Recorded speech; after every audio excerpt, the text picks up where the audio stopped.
রবিবার দেখুন, জানুন সত্য রামায়ণ, যা এখনো কোনো সংবাদ মাধ্যমে প্রচারিত হয়নি।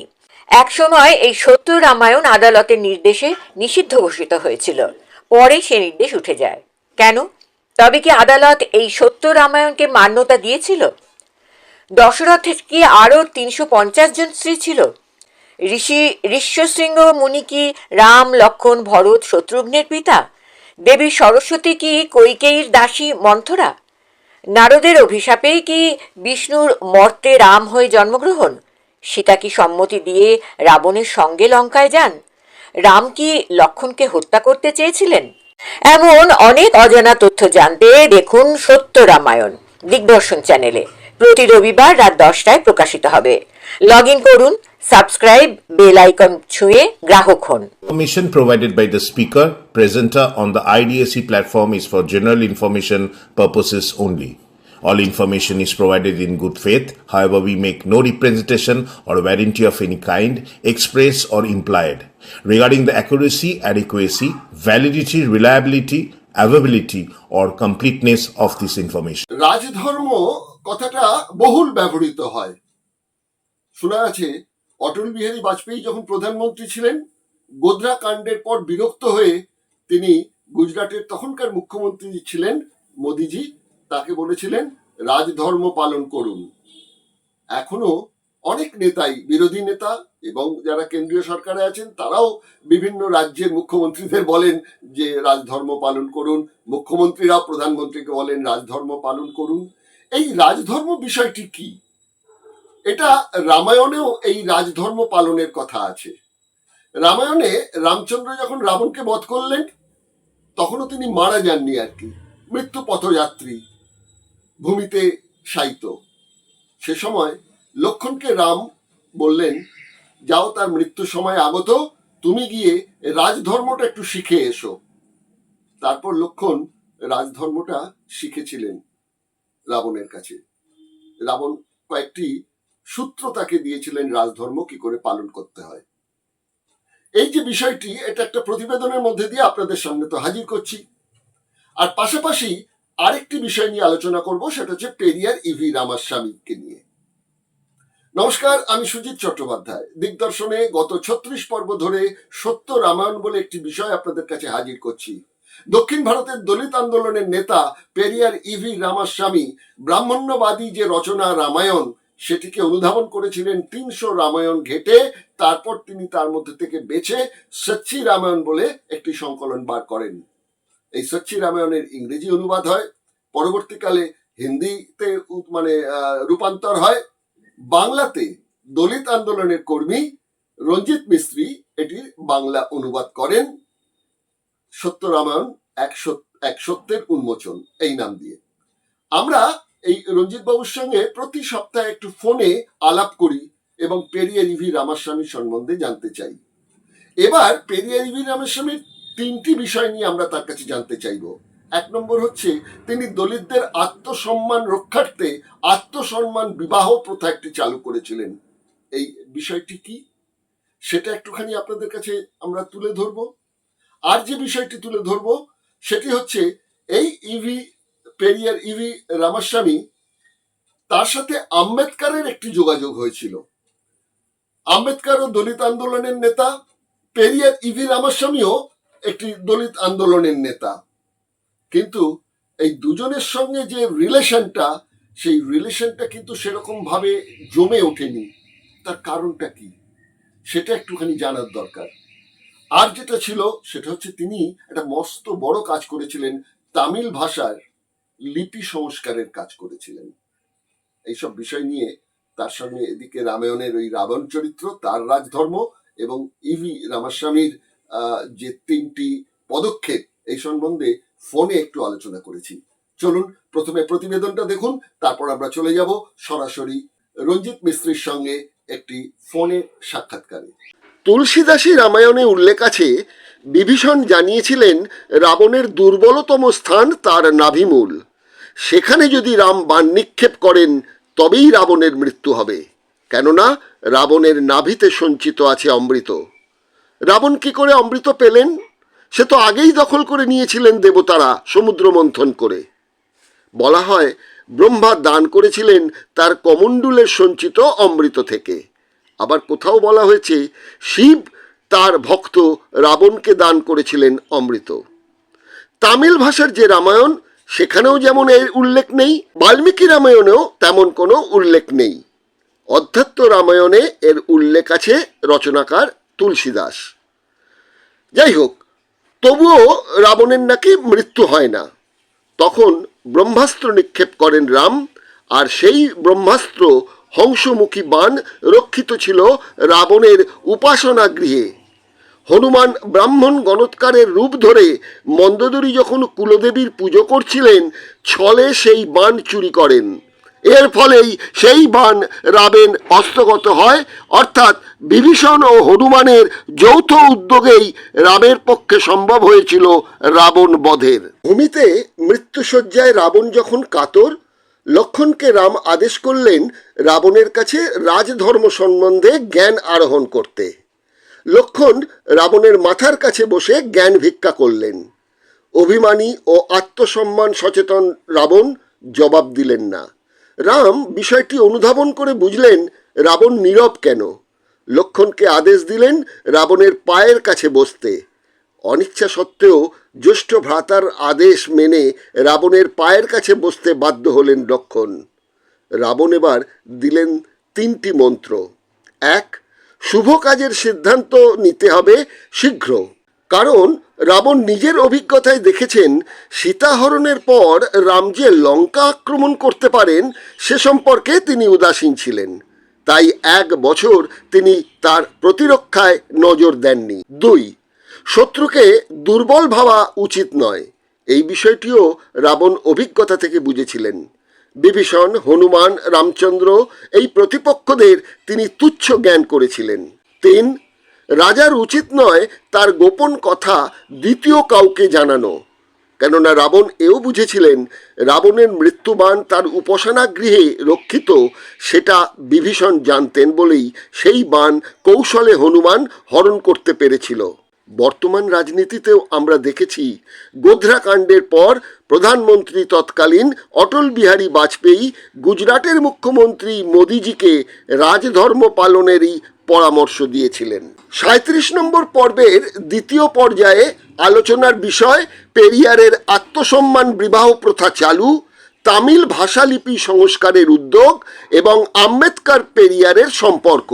এসবই জানালেন রামায়ণ এক সত্য রামায়ণ গ্রন্থের লেখক, দলিত আন্দোলনের কর্মী রঞ্জিত মিস্ত্রি।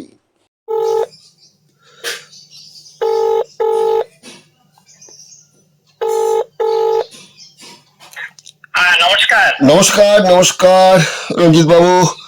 আমাদের দিগদর্শনে দীর্ঘদিন ধরে আমরা সত্য রামায়ণ নিয়ে একটি পর্ব প্রচারিত করছি আমাদের দিগদর্শন চ্যানেলে।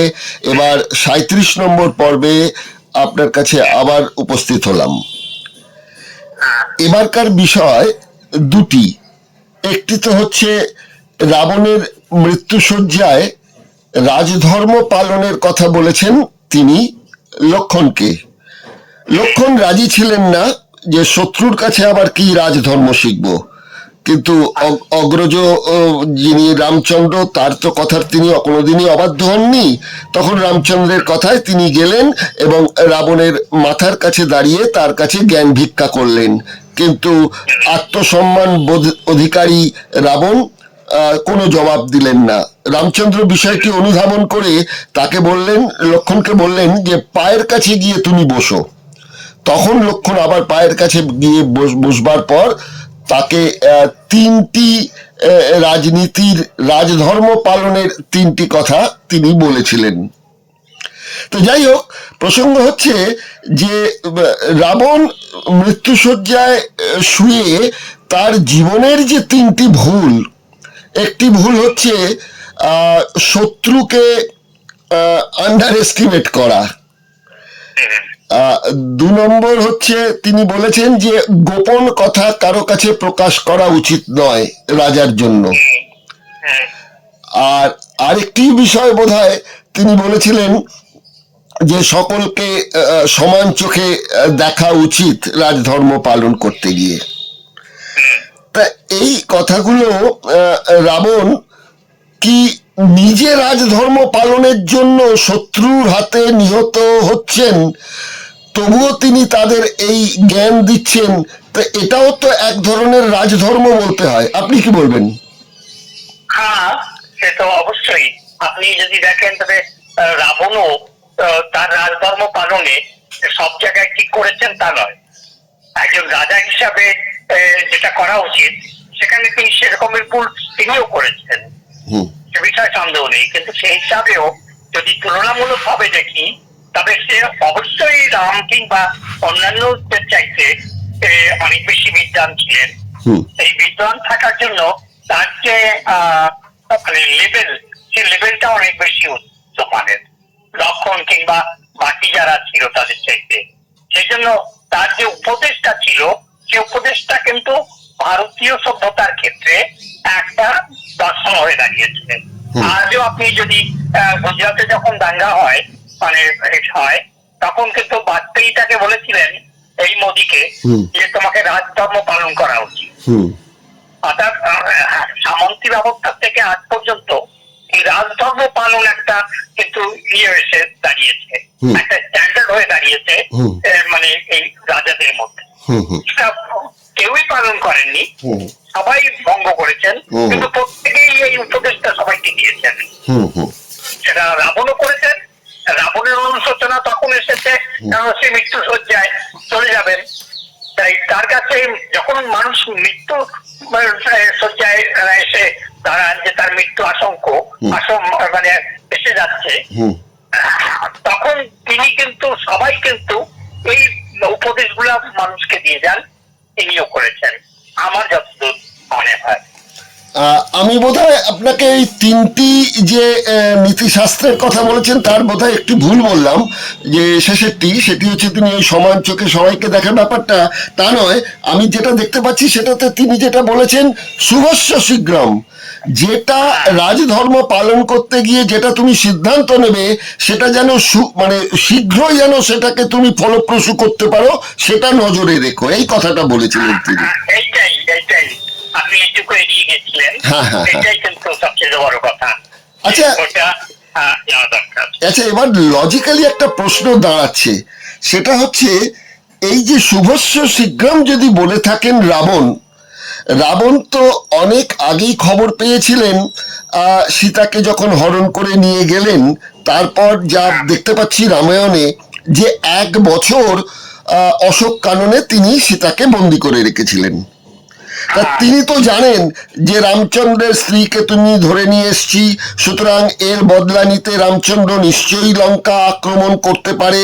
তাহলে যিনি শুভস্য শীঘ্রমের কথা বলছেন তিনি এই শত্রুকে বাঁচিয়ে রাখার বিষয়টিকে এত উদাসীন থেকে 1টা বছর চুপ করে কেন ছিলেন? দেখুন, একটা ইন্টারেস্টিং ব্যাপার।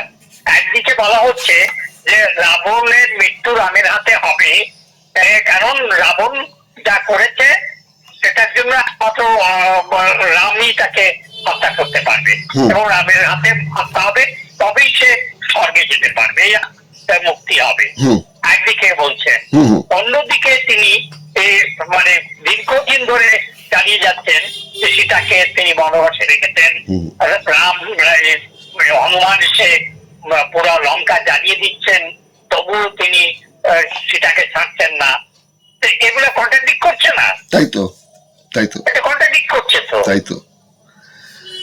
আর একটি প্রশ্ন এই সম্বন্ধে আপনার কাছে রাখবো, সেটা বলা হচ্ছে যে রাবণকে বধ করার জন্য বিভীষণ রামকে পরামর্শ দিয়েছিলেন, কেননা রামচন্দ্র তো 10 দিন ধরে যুদ্ধ করে গেছেন, দশমীর দিনে গিয়ে তিনি মারতে পেরেছেন। এই 10 দিন যুদ্ধ করতে হয়েছে রামকে, তাও তিনি রাবণকে পরাস্ত করতে পারেননি।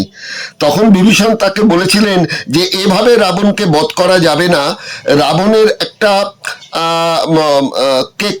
মানে মারতে হবে তার নাভি লক্ষ্য করে, কেননা তার নাভিতে নাকি একটু অমৃত মানে সঞ্চয় করা আছে, যেটা শিব তাকে দিয়েছিলেন, কোথাও বলা হচ্ছে ব্রহ্মা তাকে দিয়েছিলেন।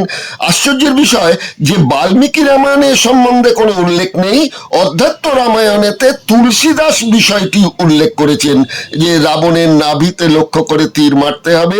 বরঞ্চ বাল্মীকি রামায়ণে বলা আছে যে আমাদের হনুমান ব্রাহ্মণ গণৎকারের ছদ্মবেশে মন্দোদরীর যে পুজোর ঘর, সেখানে মন্দোদরী পুজো করছিলেন তাদের কুলদেবীকে, সেই সময় তাকে ছলে বলে কৌশলে সেখান থেকে ওই ব্রহ্মাস্ত্রটা নিয়ে এসে রামকে দেন, রাম সেই ব্রহ্মাস্ত্র ছুঁড়ে মেরেছিলেন। তা আপনি কি মনে করেন এই যে তুলসীদাস বলছেন নাভিতে সঞ্চিত ছিল অমৃত, সেই জন্যই রাবণকে মারতে পারেননি, রাবণের এখানে দোষ না, দোষটা তাহলে চলে যাচ্ছে শিব বা ব্রহ্মার ঘাড়ে, তাই তো? আপনি একটা কথা বলুন, যখন এই রামায়ণ বাল্মীকি রামায়ণ তৈরি করেছেন, এরা রচনা করেছেন, যে বিভিন্ন কাহিনী শুনে কিংবা কাছ থেকে, নারদের কাছ থেকে তিনি শুনে সেগুলা সংমিশ্র করে করে করেছেন, সেই রামায়ণ যদি আপনি মানুষের সামনে তুলে ধরেন, তবে কিন্তু আজকে আর এই রাম নিয়ে কোন রকম কোন প্রচার কিংবা আন্দোলন হতে পারে না। হতে পারে কি? কখনোই হতে পারে না। সেই জন্য ওই রামায়ণটাকে রেজি করে পিছনে রেখে এরা যারা ব্রাহ্মণবাদী ছিল তারা দেখলো যে একজন পুরুষ রাম, এটাও বুঝে গেছেন যে রাম একজন বড় পুরুষ, তাকে যদি আমি এই সামন্তী রাজাকে মানুষের সামনে নতুন ভাবে তুলে ধরি, তবে আমরা আমাদের যে উদ্দেশ্যটা সফল হবে। পরবর্তীকালে বিগত 500 বছর ধরে সেই কাজটা এই তুলসীদাস বলুন আর আমাদের বলুন কৃত্তিবাস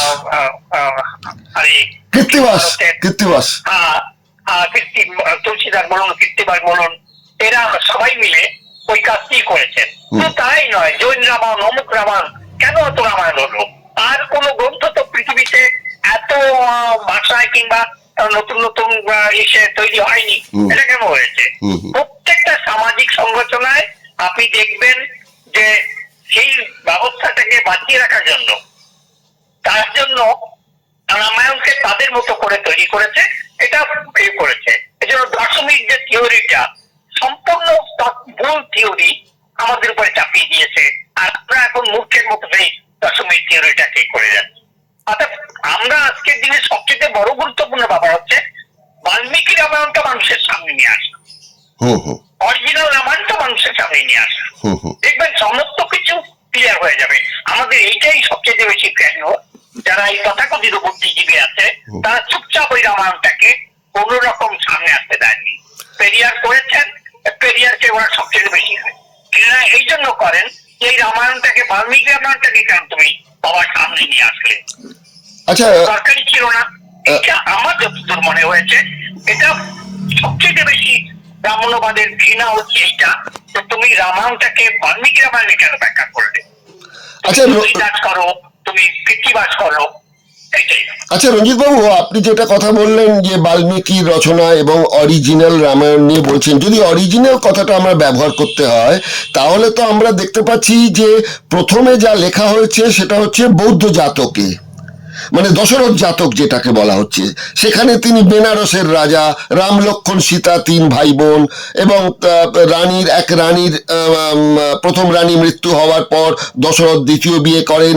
তিনি যাতে রামের ওপর তার একটা হিংসা ছিল, তাই জন্য যাতে মেরে না ফেলে তার বড় পুত্রকে, যিনি সিংহাসনের উত্তরাধিকার হবেন, তাই জন্য তাদের বললেন বনবাসে চলে যায়। এই গল্পগুলো রয়েছে, আমরা আগেও আলোচনা করেছি। আমি শুধু এইটুকু বলে শেষ করতে চাই যে আমি এই কথাটা বলেছি যে বিভিন্ন টুকরা টুকরা সংগ্রহ করে উনি করেছেন এটা। যে তার যে বেসিক জায়গাটা নিয়েছেন সেটা ওই জাতক রামায়ণ থেকে নিয়েছেন, অন্য রামায়ণ থেকে, অন্য থেকে কিছু নিয়েছেন, সামাজিক পৃষ্ঠভূমি থেকে কিছু নিয়েছেন। আচ্ছা, এগুলো প্যাকেজ তৈরি করে এগুলো তো এও বলতে পারি যে বাল্মীকি বলতেও যেটা বলা হচ্ছে সেটা কোনো একক ব্যক্তি না, সেই সময়ের ধারাবাহিক একটি রচনা ব্রাহ্মণ্যবাদীদের। তাই তো এটাকে আমরা উপন্যাস বলবো না। উপন্যাস যদি হতো তার প্রবলেম ছিল না। অপোনেন্ট তো করেনি। হ্যাঁ, সে কথা বিদ্যাসাগরও বলেছেন যে এটি মহাকাব্য নয়, কেন মহাকাব্যের প্রধান শর্ত হবে সেটা হচ্ছে কোনো একক ব্যক্তির লেখা হতে হবে। বিদ্যাসাগর স্বীকার করেননি। হ্যাঁ হ্যাঁ হ্যাঁ হ্যাঁ হ্যাঁ। আচ্ছা ঠিক আছে। কোনো ঐতিহাসিক পটভূমি নেই, হ্যাঁ। এই জন্য এর ব্যাখ্যা যখনই করতে যাবে তখন খন্ড খন্ড হয়ে যাবে, হ্যাঁ। পুরো সংস্কৃতিটা পুরো এই ব্যবস্থাটা খন্ড খন্ড হয়ে যাবে রামায়ণের অস্তিত্ব। এই জন্য ওরা ওটাকে সামনে আসতে দেয় না। আচ্ছা, এবার রামায়ণ ছেড়ে আমরা সরাসরি চলে যাই এই যে সত্য রামায়ণের যে মূল রচয়িতা, দলিত আন্দোলনের দক্ষিণ ভারতের একজন মহান নেতা পেরিয়ার ইভি রামাস্বামী সম্পর্কে। আপনি যে বইটি লিখেছেন রামায়ণ এক সত্যের উন্মোচন, এই বইটির 120 নম্বর পাতায় আপনি 1929 সালের কথা বলেছেন। আপনি বলছেন যে 1929 সালের ফেব্রুয়ারি মাসে চেঙ্গালপট্টুতে পেরিয়ার আত্মসম্মান আন্দোলনের প্রথম প্রান্তীয় সম্মেলনের আয়োজন করেন, যেখানে অধ্যক্ষতা করেছিলেন মিস্টার WPA সুন্দর পান্ডিয়ান, এবং সেখানে তিনি একটা নতুন তার্কিক বিবাহ পদ্ধতির প্রচলন করেছিলেন, যার নাম দিয়েছিলেন এই আত্মসম্মান বিবাহ। এই হ্যাঁ, কি বললেন? পেজ 120 নম্বর। আচ্ছা, এক মিনিট। এই আত্মসম্মান বিবাহ এটা সব রকম ধার্মিক রীতিনীতি ও ব্রাহ্মণদের দ্বারা মন্ত্র উচ্চারণ সম্পূর্ণভাবে নিষিদ্ধ ছিল। নববিবাহিত দম্পতিরা একে অন্যের সাথে মালা বদল করত ও মাতৃভাষায় বিবাহে শপথ নেওয়ার ব্যবস্থাটা করা হয়েছিল। অহেতুক খরচাও ছিল না, খুব সরলভাবে এই বিষয়টি হতো। এই বিবাহ ব্যবস্থাটা চালু করার দৃষ্টিভঙ্গিটা কি ছিল পেরিয়ার, আপনি কি মনে করেন? আপনি যদি মানে জাতি ব্যবস্থার সেই ট্রাইবেল জাতিদের দেখেন, ট্রাইবেল জাতি কিংবা পাহাড়ের অঞ্চলে যদি আপনি বিবাহ দেখেন, সেই বিবাহে আপনি দেখবেন এই পান প্রথা, এই আড়ম্বর এসব নেই। আপনি যদি উত্তরাখণ্ডের মানুষের বিবাহ ওখানকার দেখেন, তো ওরা কি করে, ওরা যখন আসে তো 1 টাকা করে সবাইকে দেন, এবং যারা সাধারণ খাবার দাবার থাকে সেইগুলো দিয়ে তারা খাবার দাবার দেয়। পাহাড়ি অঞ্চলেও তাই। তবে এই সভ্যতাটাও আমাদের অতীতে ছিল। আমরা এভাবে কোনোদিনই আমরা এই আড়ম্বরের যে বিবাহ, এই বিবাহটা এসছে রাজপুত কিংবা রাজা মহারাজার সামন্তী ব্যবস্থা থেকে আমাদের উপর চাপিয়ে দেওয়া, যাদের কাছে অনেক সম্পত্তি ছিল। যেমন আজকের দিনে 5,000 টাকা খরচা করে আম্বানি তার মেয়েকে বিয়ে দিয়েছে। গত 1 বছরে 42,000 শ্রমিকের টার্মিনেট করেছে। ওই 5,000 টাকা তো তাকে 5,000 কোটি 5,000 কোটি টাকা খরচা করেছে। এটা তো এসছে এই তথাকথিত বুদ্ধিজীবী কিংবা কাছ থেকে, বুদ্ধিজীবী বলা চলে না, সামন্তী রাজাদের কাছ থেকে এই যে পঙ্কটা এসেছে, সেগুলো এসছে এখান থেকে। আর এটার জন্য ব্রাহ্মণবাদী কি করেছে, প্রথমে গরু দান করা, ছাগল দান করা, এই দানের থেকে দান করতে করতে নারী দান করা। নারী যে দান করা হয়, এটাই নারীর সম্মানের সবচেয়ে বড় মানে আঘাত। সেটা নারীরাও এখনো বোঝে না, এটা দান কেন বলবেন। অনেকে এখন প্রগ্রেসিভলি দান শব্দটাকে তুলে দিচ্ছে।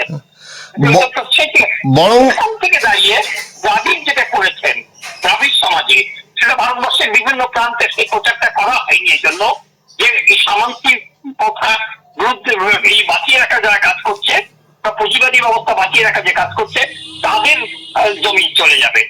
এবং দ্রাবিড়ের এখনো আপনি তামিলনাড়ুতে যান, বিভিন্ন জায়গায় এই প্রথায় বিবাহ হচ্ছে। এতে আর্থিক ভাবে মানুষ হয়ে যায় না, ভাগ্য হয়ে যায় না, তার কথা এটাও তাই।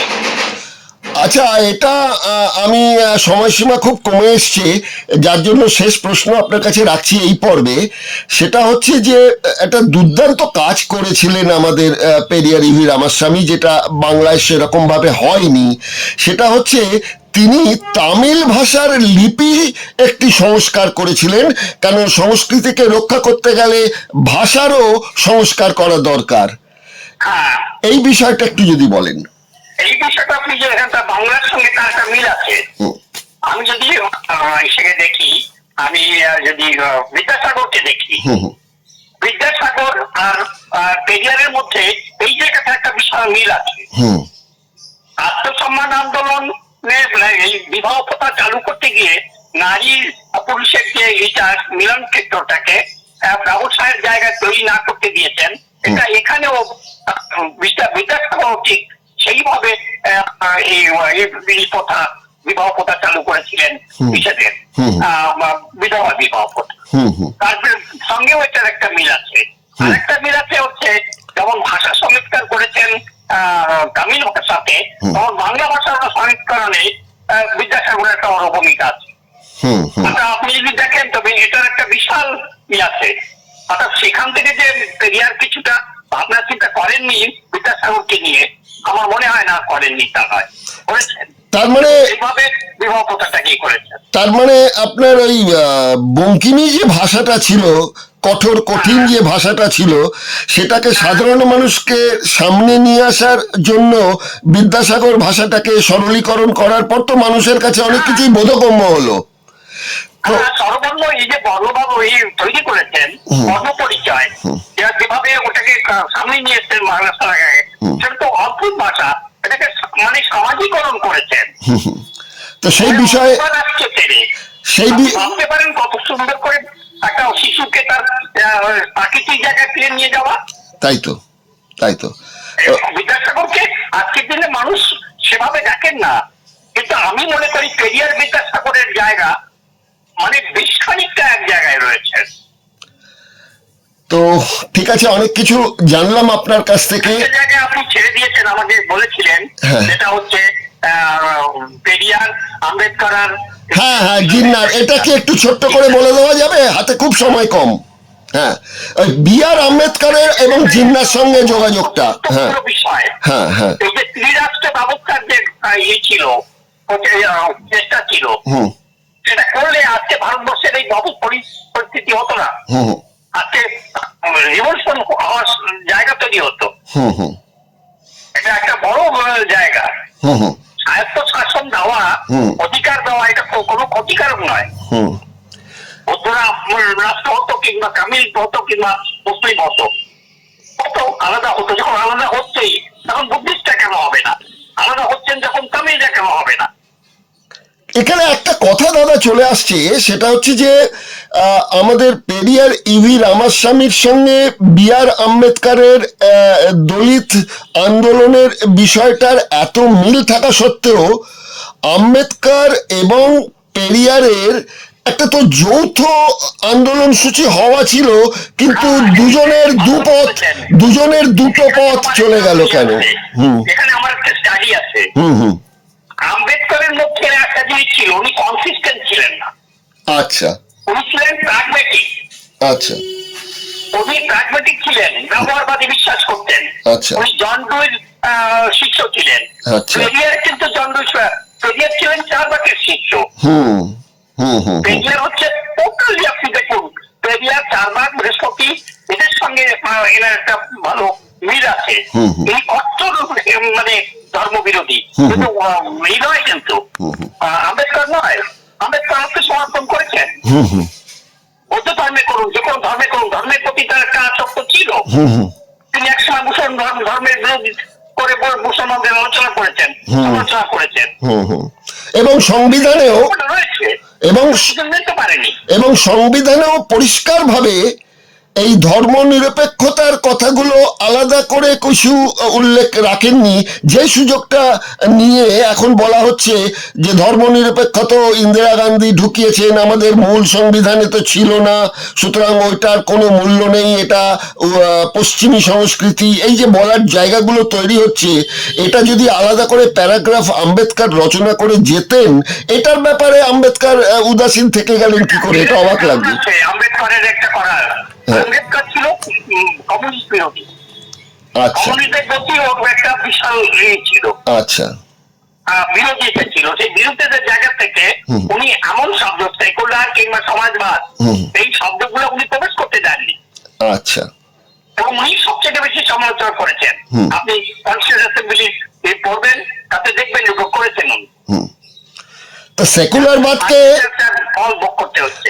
তিনি যদি ধর্মনিরপেক্ষতার এই বিষয়টিকে না গুরুত্ব দেন, তা তো এটা জানা উচিত, উনি যথেষ্ট পণ্ডিত ব্যক্তি, যে দলিতদের রক্ষা করতে গেলে প্রথম তো এই ধর্মের বিষয়টাকেই তো আগে ক্লারিফাই করা দরকার ছিল। এটা কি উনি বুঝতে পারলেন না?